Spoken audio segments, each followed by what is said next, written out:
Welcome everyone to another Tales of Zestria the Cross anime review, episode 11.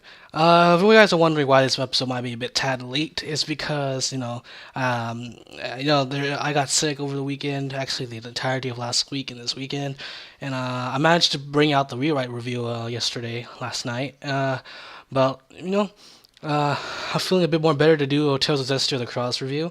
Unfortunately, I won't have time to do Shoukugeki no Soma, so I watched it on my own time. But I'll post what I think about it in the description. I think it was a good episode. But yeah, so let's start on with this review. Excuse me if I take a lot of breaths during this review. I'm still sick, so I might be short of breath. So essentially, This episode was basically the entirety, the prelude to the big war that's going to happen with Roland and Lady Lake. So Sore, Princess Alicia, and everyone else go off towards the battlefield, and basically what we get to see here is that they're going to try to prevent this war by two ways. Alicia, along with her a special squadron of her, are going to go and try to get the general in charge, the general of Lady Lake, to basically to stop it, because he's the one who's instigating it. But Roland Force is attacked from behind. Essentially, there's a general called Sergei who refuses to put his men in danger and says he's not going to fight. And that's an interesting thing that might pop up in the next episode, which is unfortunately going to be the final episode for this core, but we're getting a second season next year. But yeah, this episode was just full of hype for me, and even though I'm sick, it got me pretty pumped up and full of energy. And then after it was over, I'm just doing this review immediately after. I'm just writing along the adrenaline lines. I might get extremely tired after this review. So and Sore, and going back to that topic, is that Sore is going to try and stop the war by getting rid of the malevolence. Yeah, that's how you say it.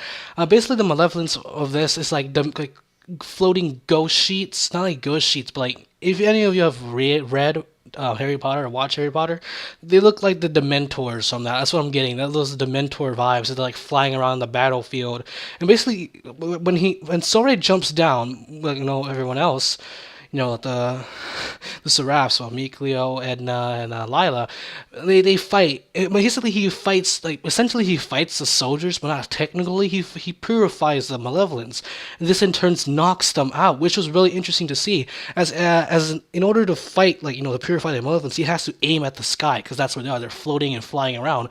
So Sori has to essentially fight his way through them, like non-lethal. He knocks them out and jumps on top of them. And he attacks. He sends off his his blast from his sword, and he goes into his Super Sore mode or his Super Shepherd mode, and basically does that. He uses all the Seraph's abilities, Lila's, Edna's, and Mikleo's to basically just oh my god. Okay, so the animation for this episode was supremely top notch, especially with the fight scenes, and it's just great. When they had the soldiers fighting and killing each other, and that's one of the things I want to go about. So basically, whenever Sore purifies them, he sees images of what some of the soldiers have done, and basically they're just showing some snippets of it. But we can assume that Sori is seeing all these emotions and memories of what caused the malevolence to happen, which is them killing each other.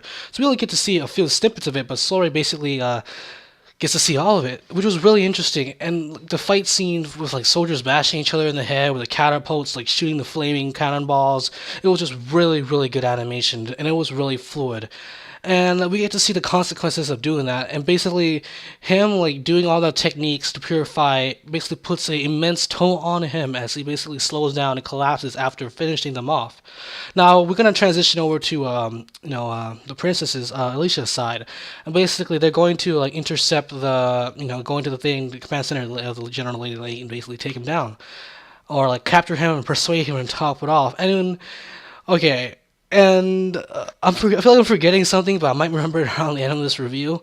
But basically, we get a coup fight scene. Basically, everyone on Alicia's side gets under fire by archers, and basically her squad, her team, what was it, Martele, or the other lady, the one who was always watching over Alicia, basically takes the helm.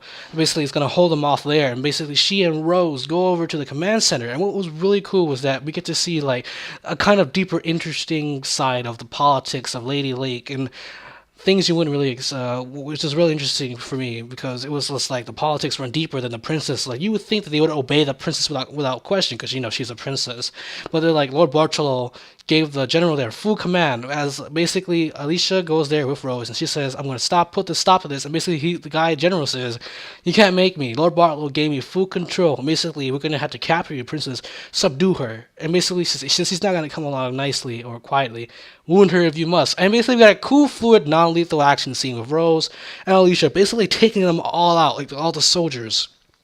We also get to see conflicting interests with Rose and Alicia. With Rose saying that why aren't you like going to kill them? I mean, even though they're countrymen, it's justified self-defense because that's what they're going to do. They're going to harm you.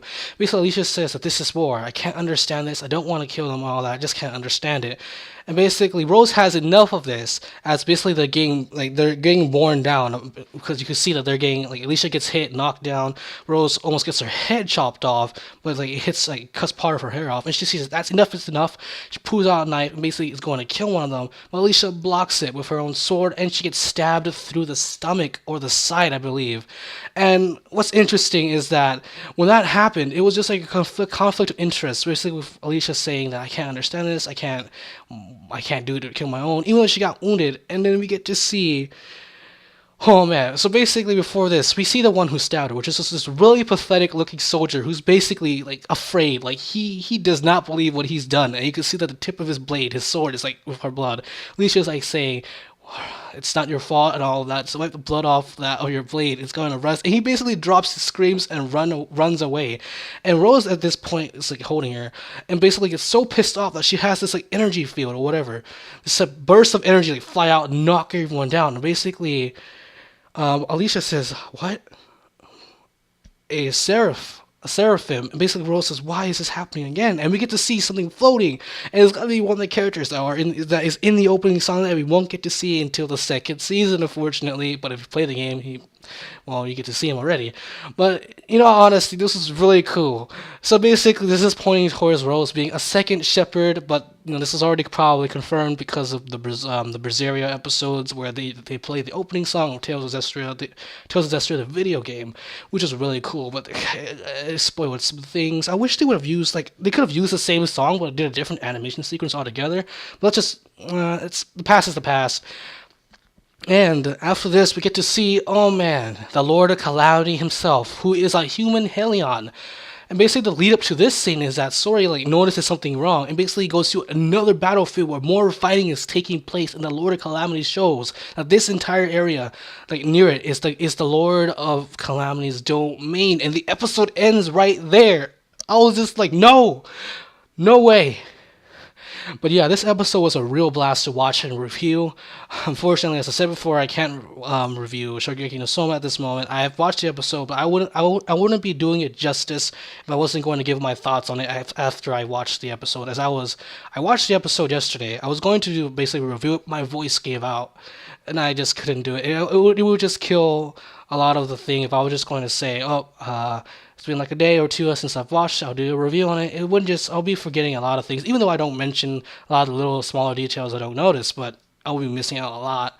And you would have this burst of enthusiasm I would have, so it wouldn't make me more credible, as credible as I could be.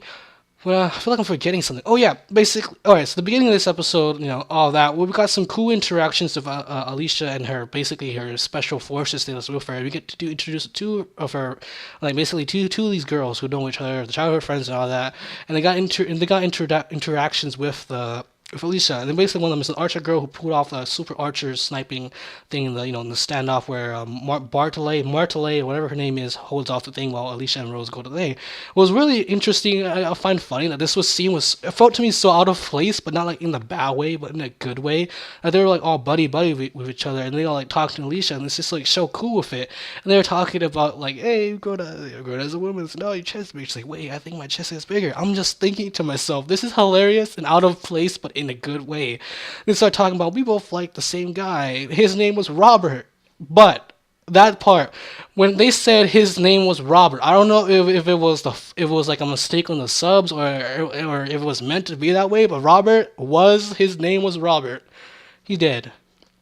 Unfortunately, he's dead. And basically, the archer girl, I forgot her name in this moment, basically goes up to Sora, who's riding next to, like, right across Alicia, and goes like, "Hey, you're the shepherd." She's like saying that you're not as I would imagine you would have been from the stories. I thought something would be he would be more the shepherd would be more muscular. It's like, "Can I hold your hand?" I'm just thinking to myself, "Oh my god." So he does, and basically she's like, "I'm never gonna watch it." Like, all the typical fangirl, like in real life or anything. And basically all the serifs, I think it was Edna, was like he thinks he's a good luck charm, which was really interesting to see how the shepherd is revered and basically so well thought of. But yeah, next episode next week is going to be the last for the first core. We're gonna have to wait until next year to see the second season. Man, this episode was just all sorts of hype with like how the cliffhanger ending of it's the Lord of Calamity was just it just got to me. These cliffhangers though, same thing with Fate, but Fate didn't have that same amount of impact. But it just gonna depend on which cliffhanger was much more antagonizing. Would it between Fate's cliffhanger for the first core and Tales of Zestria's the first core? Is it going to end on an epic battle, like near the end of an epic battle we won't get to see until next episode? Maybe. Which is going to be the next season on the next episode. But anyways, this is my thoughts on this. This is Briano. Have a nice day where everyone is at. And stay tuned for the next video. And unfortunately, I won't be able to have time this weekend or today at all to make what I'll be watching for fall. I'll make it next weekend. I'll definitely probably be feeling much more better. My throat's starting to give out already. Well, I'll be seeing all of you on the next video. See you guys and gals later. Have a nice day. I already said that. Have a nice day 3 times in a row. Bye. See ya.